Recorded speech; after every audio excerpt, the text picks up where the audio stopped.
kembali jemaat Tuhan yang kekasih.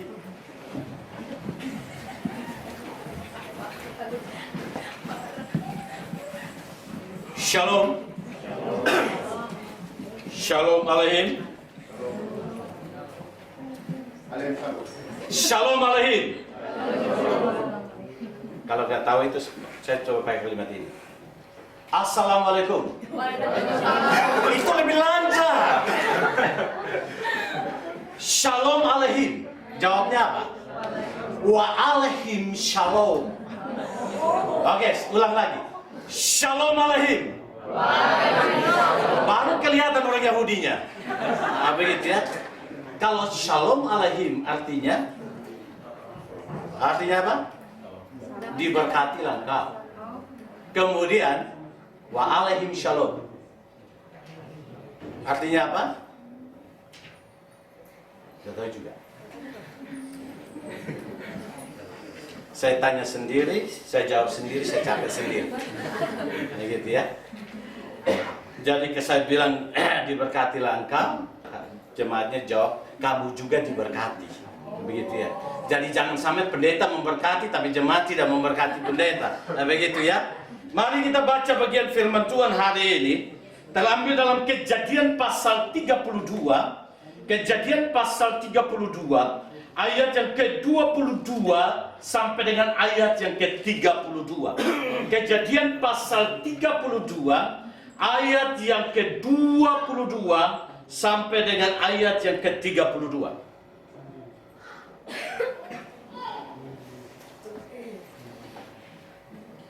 Kejadian pasal 32 ayat 22 sampai dengan ayat 32 kita akan baca berganti-gantian. Saya akan baca ayat yang genap dan jemaat Tuhan membacakan ayatnya yang ganjil.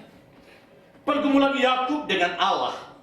Pada malam itu Yakub bangun dan ia membawa kedua istrinya, kedua budaknya perempuan dan ke-11 anaknya dan menyeberang di tempat penyeberangan sungai Yabok.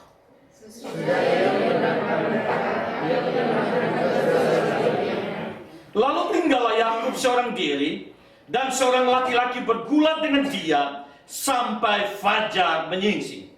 Ketika orang melihat bahwa ia tidak dapat mengalahkannya, ia mengukus sendi paha itu, sehingga sendi paha itu terpotong.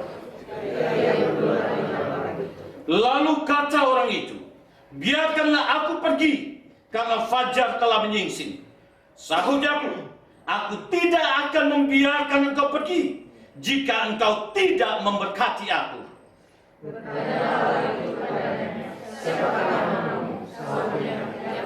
Lalu kata orang itu, namamu tidak akan disebutkan lagi Yakub, tetapi Israel, sebab engkau telah bergumul melawan Allah dan manusia, dan engkau menang.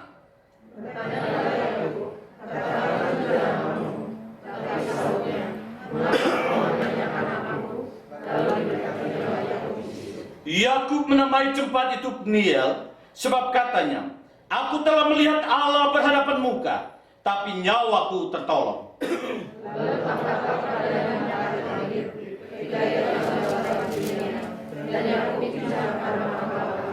Itulah sebabnya sampai sekarang orang Israel tidak makan daging yang menutupi sendi pangkal paha, karena dia telah memukul sendi pangkal paha Yakub pada otot pangkal pahanya. Jemaat Tuhan yang kekasih, kita akan merenungkan bagian firman Tuhan ini dengan tema iman yang diwujudkan dengan menerima namanya Israel. Jemaat Tuhan yang kekasih, kita memahami bahwa Shakespeare mengatakan bahwa apa arti sebuah nama. Artinya tidak ada arti nama itu. Tapi mari kalau kita memperhatikan bagian firman Tuhan, maka bagi orang Yahudi, dua hal penting senantiasa menjadi hal yang inti dalam hidupnya. Yang pertama, silsilah menjadi sesuatu yang sangat vital dalam hidupnya. Kalau silsilahnya tidak jelas sebagai seorang imam, dia akan dikucilkan dari posisi sebagai seorang imam. Kalau silsilah tidak jelas dari seorang raja, maka dia akan dikucilkan dari posisi sebagai keturunan bangsawan. Sehingga kalau kita sampai kepada imamat, di situ rintir bagaimana silsilah itu diceritakan begitu lupa. Sehingga ada jemaat yang katakan begini, Pak Pendeta, bagaimana kita bisa baca Alkitab berurutan dari Kejadian sampai Wahyu, sampai Imamat itu kebanyakan kita tidur. Kenapa? Karena Ayub melahirkan Aksel, Aksel melahirkan Ales, Ales melahirkan ini dan lain sebagainya. Betul ya? Jadi di situ melahirkan ini. Kita nggak ngerti kenapa seperti itu. Tapi bagi orang Yahudi itu sangat vital. Maka sebentar lagi kita akan merayakan merayakan Natal. Dan kitab Matius dia memulai dengan suatu cerita tentang silsilah Tuhan Yesus Kristus. Mengapa itu harus ada? Saya akan membakar itu pada awal Desember. Mengapa dimulai dengan silsilah? Tapi intinya adalah bahwa bagi orang Yahudi silsilah menunjukkan kemudian daripada orang itu. Yang kedua, nama daripada orang itu. Bagi Shakespeare, nama tidak ada artinya. Tapi bagi orang Yahudi, nama itu memberikan arti yang besar. Maka saudaraku, ada beberapa tokoh dalam Alkitab. Ketika mereka bertemu dengan Tuhan, ketika mereka mengambil keputusan percaya sama Tuhan, di sana nama mereka diubah. Salah satunya, Abram, yang awalnya namanya Abram, itu akhirnya diganti menjadi apa? Abraham. Selanjutnya, kita juga menemukan Yakub akhirnya diubah menjadi apa? Israel. Perjanjian baru. Kita menemukan Simon Petrus itu disebut namanya adalah Kefas yang artinya batu karang. Kemudian kita menemukan Saulus berubah menjadi apa? Paulus. Mengapa semuanya itu diubah? Dan mengapa Tuhan memperkenankan itu? Kalau itu tidak ada manfaatnya apa-apa. Bagi orang Yahudi, nama menunjukkan jati diri. Maka apa namanya? Di situ ada artinya. Jadi setiap nama itu pasti ada artinya. Salah satunya adalah Yunus. Apa arti nama Yunus?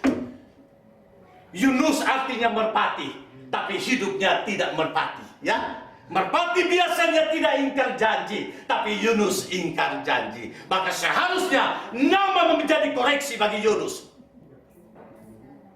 Sayangnya saya namanya Ayub. Saya nggak tahu kenapa papa saya kasih nama Ayub.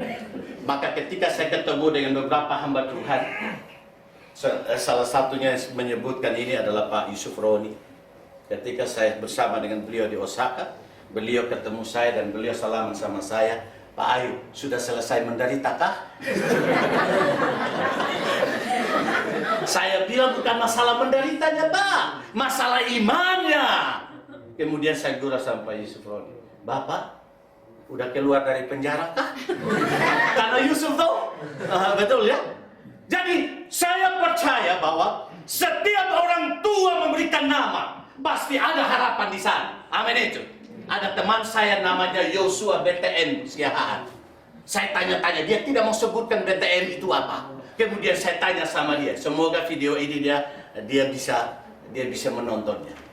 Saya tanya sama dia, namanya kami biasa panggilnya Bung Yosua. Beliau sangat pintar dan Tuhan pakai beliau luar biasa. Beliau sekarang menjadi salah satu dosen di STP HKBP. Dia tidak menyebutkan BTN itu BTN apa. Pas saya mau lulus, baru saya tahu BTN itu adalah Bangun Timbul Siahaan. Saya bilang, kenapa kamu tidak menyebutkan itu? Artinya bahwa orang tua punya harapan di sana, betul? Hidupnya bangun, hidupnya timbul, tidak tenggelam, betul? Maka saya percaya, tuh orang tua kasih nama kita, berarti ada artinya. Maka cari nama, kenapa Tuhan orang tua kasih nama? Saya namanya Ayub, selanjutnya namanya apa? Abner. Siapa itu Abner? Abner bin Ner itu adalah panglima daripada Raja Saul. Jadi saya bukan hanya orang menderita, seorang panglima besar. Betul? Tidak usah tanya selanjutnya, itu susah sekali. Begitu ya. Jadi setiap nama pasti ada artinya. Nah, mari kita melihat mengapa Yakub harus diubah namanya menjadi Israel ketika dia bertemu Tuhan di Sungai Yabok. Itu menjadi sebuah pertanyaan, dan ini adalah titik tolak di mana lahirnya Israel itu sendiri. Dan apa yang bisa kita pelajari daripada istilah Israel itu sendiri, sehingga dengan demikian Yakub dikatakan sebagai bapa segala orang beriman juga. Yakub sebagai salah satu tokoh iman dalam Ibrani tersebut. Nah, jemaat Tuhan yang kekasih, mari kita melihat perjumpaan Yakub dengan Tuhan di Sungai Yabok mengubah dia daripada seorang Yakub menjadi seorang Israel, membawa kita untuk mengerti dua hal penting yang membawa Yakub menjadi seorang tokoh iman. Yang pertama, perjumpaan dia dengan Tuhan mengubahkan dia dari seorang yang dulunya mempertahankan hidupnya dengan cara menipu. Tapi ketika dia bertemu dengan Tuhan, dia boleh menyelesaikan masalah ini di hadapan Tuhan. Yakub, arti penipu itu sebenarnya muncul bukan ketika dia sudah besar, tapi istilah itu ada ketika dia bersama dengan Esau mau dilahirkan. Dan apa yang dilakukan oleh Yakub di sana? Apa yang dilakukan oleh Yakub di sana? Dia memegang tumit daripada Esau. Banyak teolog mengakui bahwa istilah Yakub bukan hanya artinya memegang tumit, tetapi istilah Yakub pun artinya adalah penipu. Mengapa? Karena Yakub ingin menarik Esau sehingga dia bisa menjadi orang pertama, dan di sana dia boleh mendapatkan hak kesulungan. Karena hak kesulungan hanya didapatkan oleh orang nomor satu atau anak sulung dalam keluarga orang Yahudi. Dan itu dibuktikan selanjutnya. Bagaimana dia bisa mendapatkan hak kesulungan? Dia melakukan itu dengan kompromi dengan mamanya, di mana hak kesulungan itu dia dapatkan dengan cara penipuan. Betul? Ketika Ishak memanggil Esau, "Papa sudah tua, sebentar lagi Papa akan mati. Tolong engkau berburu, masaklah makanan yang paling enak." Hati-hati juga ini. Makanan yang enak-enak ini bisa hak kesulungan itu hilang. Begitu ya? Masaklah yang paling enak, bawalah kepadaku, dan aku memberkati engkau. Setelah dengar itu, ternyata Ribka ini lebih dekat sama Yakub, sedangkan Ishak lebih dekat pada Esau. Nah, ini pilih kasih orang tua, hati-hati. Tolong supaya kasih itu rata ya. Jangan sampai nomor satunya kelihatannya pintar, kelihatannya ganteng, akhirnya setiap kali dia berhasil langsung dibilang, "Siapa dulu dong papanya?" Nah, begitu ya. Tetapi kalau yang nomor dua kelihatannya ada di agak-agak di bawah, kemudian akhirnya dibilang, "Kenapa anak ini? Udahlah, nah kau sekolah pendeta aja lah kau, ya, supaya kau pintar," katanya. "Kalau kau sekolah yang lain tidak pintar kau." Jadi kadang-kadang pendeta ini kebanyakan dikasih bodoh-bodoh supaya Tuhan bikin mujizat sama dia, supaya jadi pintar dia. Nah, begitu ya. Jadi apa yang terjadi? Ribka mengatakan, "Hei, kamu pergi ke kandang, ambil satu kambing, sini saya olah, berikan pada papamu supaya dia memberikan berkat bagimu." Yakub kata itu tidak. "Oh, ini mantap ini. Ini dia, ini mama yang ku cari ini." Diolahlah itu kan. Akhirnya kasih sama dia. Datang, tapi dia bilang sama Ribka, "Bagaimana ini mama? Kakakku itu berburu. Ya, saya ini licin, bukan karena pakai hembody. Aku licin ini, bagaimana bisa membedakan ini? Bauku dengan Esau lain, bauku lain dengan Esau. Bagaimana kalau saya menghadap papa dan papa cium aku?" Oh, itu gampang. Orang kalau menipu itu satu tingkat lebih hebat daripada yang ini. Dan ditipu. Betul ya? Maka di mana itu polisi itu kalah daripada saudara lebih tahu itu. Oke ya. Jadi akhirnya gampang itu. Sini. Bulu kambing itu mari saya ikat pada tubuhmu. Dan apa yang terjadi ketika dia datang? "Papa, aku sudah berburu. Aku sudah siapkan makanan untukmu. Aku sudah sediakan." Apa kata papanya? Suaranya suara Yakub. Tapi sepertinya apakah betul Esau? "Aku sudah berburu papa, aku bawa ini masakan yang enak." Ya udah, kalau datang, "Tolong tanganmu kau sorong padaku, kau berikan padaku." Apa yang terjadi? Dia kasih tangannya, diraba. Betul berburu. Tangannya tangan Esau. Tapi suaranya suara Yakub. Karena sudah rabu ini. Memang ini anak-anak yang kalau orang tua sudah tua susah ini. Apa yang terjadi? Tapi dia bisa bakal dekat. Karena apa? Pakaian Esau itu dipakaikan kepada Yakub oleh Ribka. Maka ketika dia maju dicium oleh Ishak, bau bajunya adalah bau Esau. Dan dia katakan, sini anakku, aku memberkati engkau. Semua berkat induk, semuanya diberikan kepada Yakub. Tapi apa yang terjadi? Selesai dia memberkati, Ribka bilang, cepat kau pergi ke tulangmu, cepat tulangmu. Siapa itu? Laban, betul ya? Pergi ke pamanmu, cepat. Akhirnya dia pergi, lari, cepat pergi. Sebentar lagi Esau datang.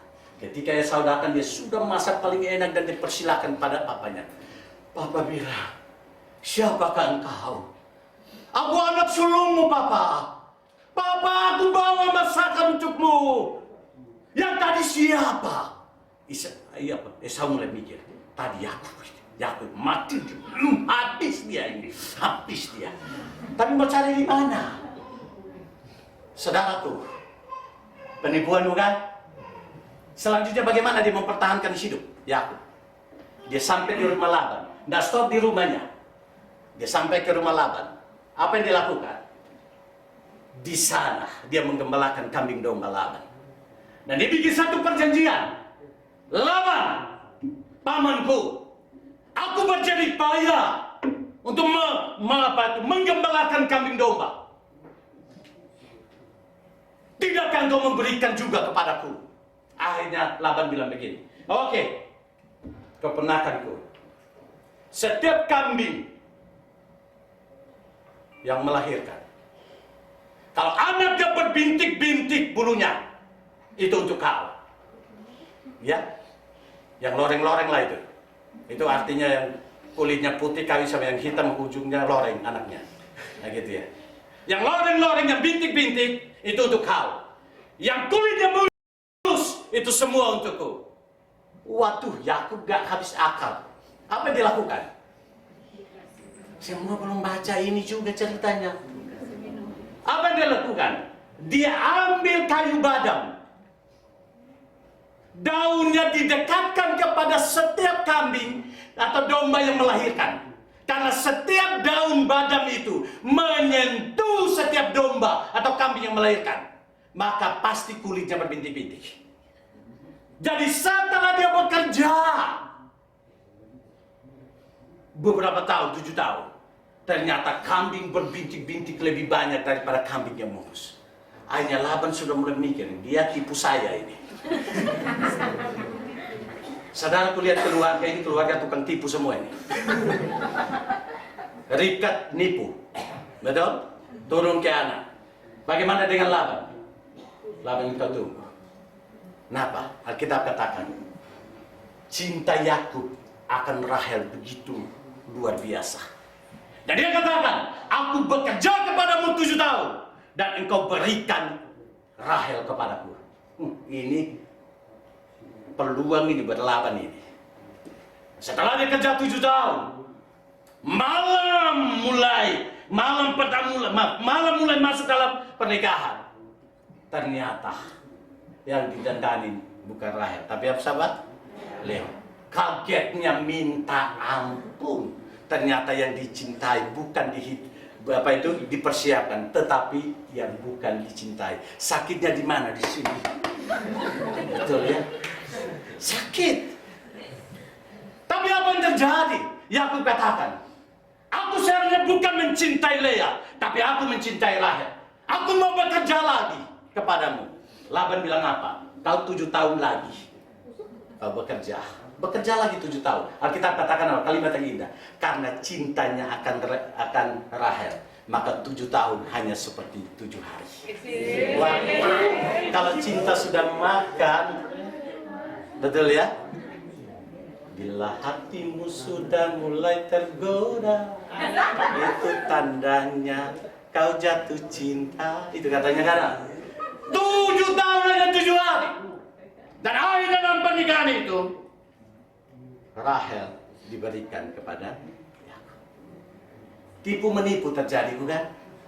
Tetapi mari kita melihat Ketika dia sampai ke Sungai Yabok, pertanyaan saya, apakah pertemuan dia dengan Tuhan di Sungai Yabok adalah sebuah kebetulan?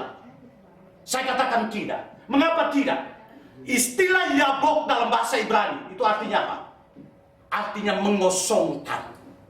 Jadi ketika dia bertemu dengan Tuhan di Sungai Yabok, Tuhan mengosongkan setiap keberadaannya, mengosongkan setiap strateginya untuk mempertahankan hidupnya. Dan Tuhan mau supaya dia jujur di hadapan Tuhan. Maka ketika Tuhan tanya sama dia, siapa namamu? Pertanyaan saya, apakah Allah tidak tahu namanya Yakub? Apakah Allah tidak tahu namanya Yakub? Seharusnya Allah dia tahu namanya Yakub. Tapi mengapa dia bertanya, siapa namamu? Setiap kali Yesus Allah bertanya, pasti punya maksud. Dan dia bertanya, siapa namamu? Akhirnya Yakub mengatakan, aku apa? Aku Yakub. Ketika dia bilang Yakub, jawabannya berbeda ketika dia menjawab papanya. Ketika papanya tanya, siapakah engkau? Apa jawabnya? Aku Esau. Tapi ketika dia berada di hadirat Tuhan, ketika dia berada di hadapan Tuhan, Tuhan tanya, siapa kau? Apa jawabnya? Aku bukan Esau. Aku siapa? Aku Yakub. Ketika dia bilang aku Yakub, dia mengaku di hadapan Tuhan bahwa aku adalah seorang penipu. Hidupku kupertahankan dengan menipu. Dalam keluargaku kebanyakan penipu. Dan aku datang untuk dikosongkan oleh Tuhan di Sungai Yabok. Saudaraku, Israel dimulai dengan satu statement. Aku ingin dikosongkan oleh Tuhan. Aku ingin diperbaharui oleh Tuhan. Aku ingin supaya Tuhan memperbarui saya. Maka apa artinya Israel? Tuhan bilang, sekarang Daud Yakub kau penipu. Sekarang ku ubah namamu menjadi apa? Israel. Apa artinya Israel? Apa artinya Israel? Ada yang tahu? Terima kasih Bapak tadi. Ya. Apa artinya Israel? Ya, mari kita melihat. Arti Israel adalah pejuang Allah yang mengandalkan kekuatan Allah. Maka Tuhan berbilang, dulu kau mengandalkan kekuatanmu dengan cara menipu. Saat ini aku mengosongkan engkau di Sungai Yabok. Dan saat ini kamu harus menjadi pejuang Allah. Tapi kamu bukan mengandalkan kekuatanmu. Kamu harus mengandalkan Allah. Saudaraku, orang yang beriman adalah orang yang tidak mengandalkan dirinya dengan tipu daya dunianya. Tapi dia mengandalkan Tuhan sebagai kekuatan dalam hidupnya. Maka dia sebagai pejuang Allah. Dia bukan from pembela Kristen atau from pembela Allah. Bukan. Tapi dia adalah pejuang Allah. Laskar Allah yang membawa kebenaran Allah. Dan dia mengandalkan kekuatan Allah. Amin itu. Maka saudaraku yang kekasih dalam Tuhan Yesus Kristus. Kekristenan harus dimulai dengan satu perjumpaan pribadi dengan Tuhan. Kekristenan harus dimulai dengan satu pengosongan diri di hadapan Tuhan. Di mana kita rindu supaya Tuhan menyelesaikan masa lalu kita. Kalau kita sudah katakan saya orang Kristen, saya ini dari nenek moyang tergoyang-goyang udah Kristen. Tapi kalau kita belum mengalami perjumpaan pribadi dengan Tuhan, kita belum mengalami dikosongkan oleh Tuhan, kita belum mengalami pembaharuan oleh Tuhan, saya percaya kekristenan kita adalah kekristenan yang tidak pernah memuliakan Tuhan. Sekali lagi saya mengatakan, lahir dari bapak ibu orang Kristen itu tidak menjamin kita memiliki kerajaan surga. Mengapa? Seringkali saya kasih lelucon itu. Kalau lahir dari orang tua orang Kristen, maka seharusnya kita lahir bukan oe nangisnya, tapi seharusnya haleluya, haleluya. Karena itu klaim bahwa kita adalah orang Kristen, betul? Tetapi yang menjadikan orang Kristen, kita orang Kristen, adalah perjumpaan pribadi kita dengan Tuhan. Maka Tuhan mengikis bagian-bagian yang perlu dikikis dalam hidup kita. Sehingga kita bukan Kristen tempelan, kita bukan Kristen palsu, kita bukan Kristen munafik, tapi kita Kristen yang sungguh-sungguh diperbaharui oleh Tuhan. I'm sure, minta maaf kalau kalimat saya ini mungkin kalimat yang sangat keras. Tetapi apa? Nikodemus yang seorang yang memiliki dua predikat yang luar biasa.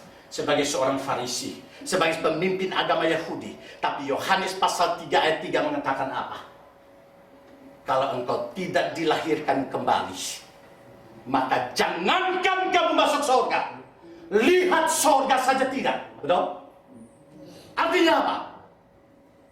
Kekristenan tidak pernah menjamin kita dengan label sebagai orang Kristen, tidak menjamin kita untuk masuk surga kalau kita tidak pernah mengalami perjumpaan pribadi dengan Tuhan dan diperbaharui oleh Tuhan daripada kehidupan lama kita.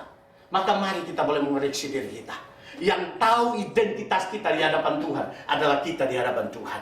Mari kita boleh koreksi diri kita. Apakah saya sudah menjadi pribadi yang diperbarui oleh Tuhan? Apakah saya sudah berjumpa dengan Tuhan secara pribadi dalam hidup saya? Apakah sudah sungguh-sungguh saya dikosongkan oleh Tuhan dari kehidupan lama saya? Dan saya sudah mengalami namanya anoten itu sendiri, yaitu kelahiran kembali atau tidak.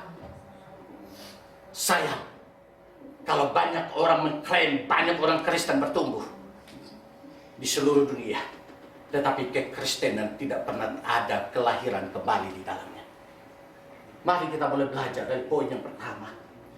Yakub dikatakan sebagai salah satu tokoh iman oleh karena perjumpaan pribadi dia dengan Tuhan, dan Tuhan mengubahkan kehidupan lamanya, dan Tuhan memberikan satu kehidupan yang baru untuk menjadi orang yang mengandalkan Tuhan dalam hidupnya.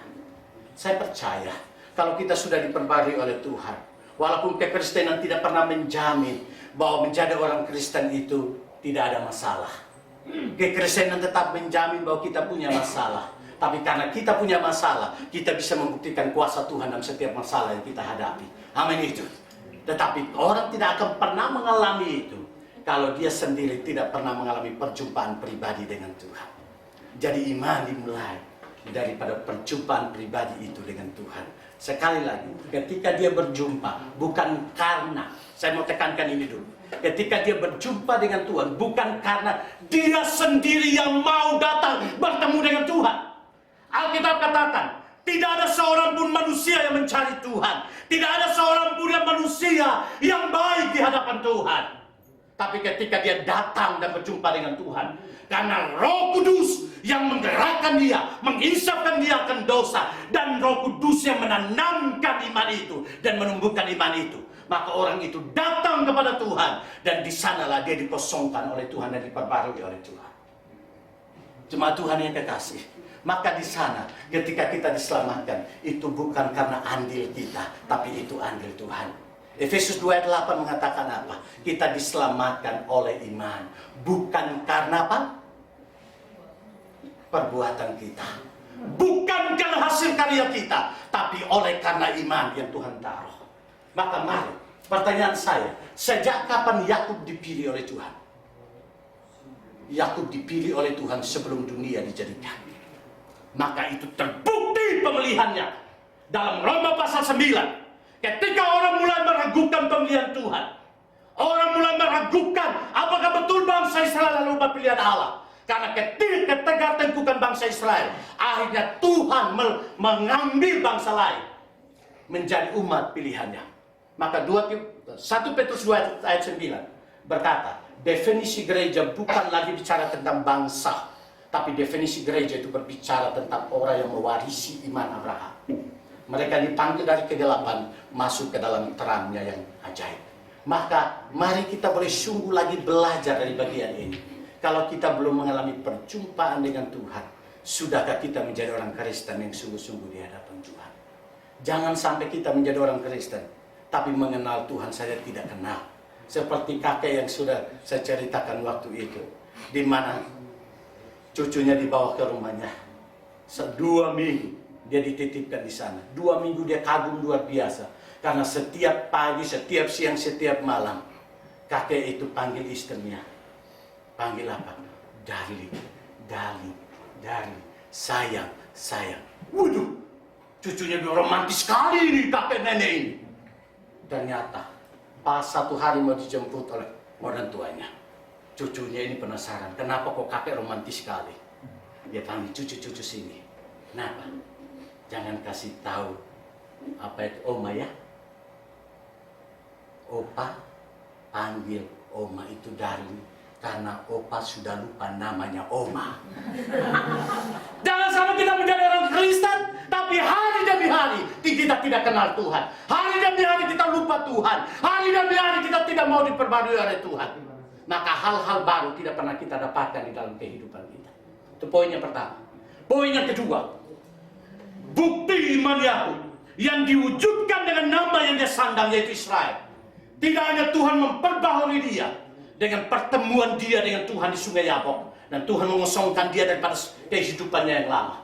Tapi yang kedua yang kita dapat, saudaraku, kalau saudara dan saya perhatikan dalam Kejadian 32 ayat 7, maka Yakub mau kembali untuk bertemu dengan Esau.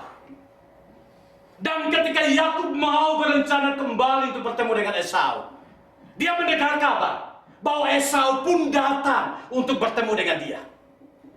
Apa yang terjadi? Dia ketakutan luar biasa. Ketakutan luar biasa. Dan apa yang dia lakukan? Dia mulai atur strategi. Strateginya bagaimana? Oh, kambing domba banyak sekali pemberian ditaruh di depan. Setelah itu baru hamba-hamba yang menggembalakan kambing domba di lapisan kedua. Setelah itu baru ada hamba lagi. Baru istrinya Lea di depan. Habis itu baru Rahel. Baru Yakub di belakang. Strategi apa ini? Ini bukan strategi komandan ini.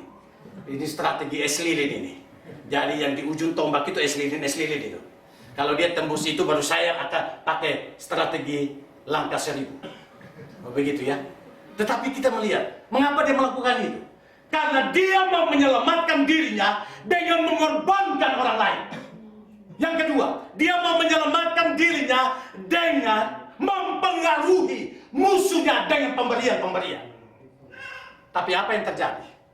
Poin yang kedua mengajarkan kita, ketika dia bertemu dengan Tuhan di Sungai Yabok, dia menyandang namanya menjadi Israel, yaitu pejuang Allah yang mengandalkan kekuatan Allah. Dia merubah strateginya ketika dia bertemu dengan Tuhan. Apa strateginya? Semua kambing domba di belakang, hamba-hambanya di belakang, Lea di belakang, Rahel di belakangnya dia jalan di depan. Pertanyaan saya, mengapa dia rubah strategi itu? Karena dia tidak lagi mengandalkan kekuatannya. Dia sudah mengandalkan kekuatan Tuhan. Dan dia tahu, apapun yang tidak terjadi di depan, itu semua di dalam kedaulatan Tuhan. Semua dalam otoritas Tuhan. Saya harus maju menghadapi masalah ini. Saya tidak boleh lari dari masalah ini. Saya harus maju menghadapi masalah ini. Dan apa yang terjadi? Dia maju. Ketika dia maju, apa yang terjadi? Esau datang. Dia lihat Esau dari jauh. Apa yang dilakukan? Yakub tunduk sampai mencium tanah. Itu berapa kali? 7 kali. Mengapa 7 kali? Bagi orang Yahudi, 7 kali adalah angka sempurna. Artinya dia sungguh-sungguh merendahkan diri di bawah telapak kaki kakaknya. Atau dia mau merendahkan diri di bawah telapak kaki musuhnya. Maka orang yang beriman adalah orang yang tidak pernah lari dari masalah. Tetapi di sana dia mengandalkan Tuhan dengan kerendahan hatinya di hadapan Tuhan. Dan saudaraku, dia tunduk. Dan ketika dia tunduk 7 kali di hadapan kakaknya Esau, yang adalah musuhnya, apa yang dilakukan oleh Esau? Esau bunuh dia? No. Tuhan mempretelin hati Esau. Dan Esau mengasihi Yakub. Esau langsung tunduk dan mengangkat Yakub berdiri, dan di sana Esau memeluk Yakub, Yakub memeluk Esau. Saudaraku, itu pekerjaan siapa? Kalau satu dendam dan kebencian yang sudah ditanam bertahun-tahun, bukan kebencian dan dendam itu akan melahirkan kebencian yang lebih besar lagi. Tapi saudaraku, ketika kita mengandalkan Tuhan dan kita mulai dengan merendahkan diri terlebih dahulu, yang berperang bukan kita, tapi yang berperang adalah Tuhan. Amin itu. Karena kita bukan mengandalkan kekuatan kita, tapi kita mengandalkan Tuhan. Dan apa yang terjadi? Dengan adanya kondisi itu, perdamaian boleh terjadi. Yakub belajar satu hal, ketika dia mengandalkan Tuhan, dia tidak susah-susah untuk mengatur strategi penipuannya. Karena kalau dia ngatur strategi penipuannya, setiap kebohongan akan melahirkan kebohongan yang baru. Amin itu. Setiap ketakutan akan melahirkan ketakutan yang baru. Karena kecenderungan kita adalah takut terhadap konsekuensi yang ada. Tetapi ketika kita maju bersama dengan Tuhan, setiap masalah kita hadapi bersama dengan Tuhan, saya percaya Tuhan tahu kerendahan hati kita. Tuhan tahu keterbatasan kita. Dan Dia akan berperang ganti kita di depan. maka apa yang terjadi? Pemulihan akan terjadi. Saudaraku, mari kita boleh belajar. Saya tidak tahu sejauh mana situasimu dengan hubungan kakak adikmu, dengan orang tuamu, sanak saudaramu, keluarga besarmu. Mungkin ada kebencian di antara satu dengan yang lain. Mungkinkah ada dendam di antara satu dengan yang lain. Tapi saya mau katakan, jangan simpan kebencian dan dendam itu. Datanglah, karena Alkitab mengatakan yang rohani itulah yang datang minta maaf duluan. Amin. Kadang-kadang kalau pendeta udah minta maaf, Pak Pendeta, bukan saya yang salah, saya yang salah. Nanti bagaimana? Mukaku taruh di mana? Taruh di sini mukanya. Mukaku taruh di mana? Tapi mari, yang rohani itu yang datang minta maaf duluan. Karena ketika dia minta maaf, dia buktikan dia rendah hati dan dia mengandalkan Tuhan. Maka jemaat Tuhan yang kekasih, yang sebenarnya poin yang ketiga dari istilah Israel inilah kita melihat lahir bangsa yang besar. Dari lahir bangsa yang besar ada seorang raja yang sangat-sangat menyukakan hati Tuhan, yaitu Daud. Dari Daud ini adalah janji daripada Mesias itu sendiri. Siapa itu? Yesus Kristus adalah Tuhan.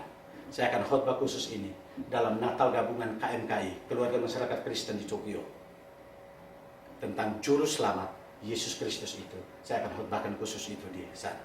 Nantikan dan hadiri dan banjiri. Dan jemaat Tuhan yang kekasih, dua poin inilah yang boleh menjadi kekuatan buat kita. Mari kita koreksi diri kita. Sudahkah Tuhan mengosongkan hidup kita daripada cara-cara hidup kita yang lama? Yang kedua, sudahkah kita mengandalkan Tuhan dengan belajar rendah hati di hadapan Tuhan? Salah satu bukti dia belajar rendah hati di depan musuh kita. Karena hal yang paling sulit adalah kita tidak bisa dan kita tidak mungkin bisa merendahkan diri di hadapan musuh kita. Tapi ketika kita melakukan itu, bukan kita yang menang, tapi Tuhan sedang menang terhadap hidup kita. Maka kita membuktikan itu pada sesama kita. Biarlah kebenaran firman Tuhan hari ini boleh meneguhkan dan menguatkan kita untuk terus maju bersama dengan Tuhan. Mari kita berdoa.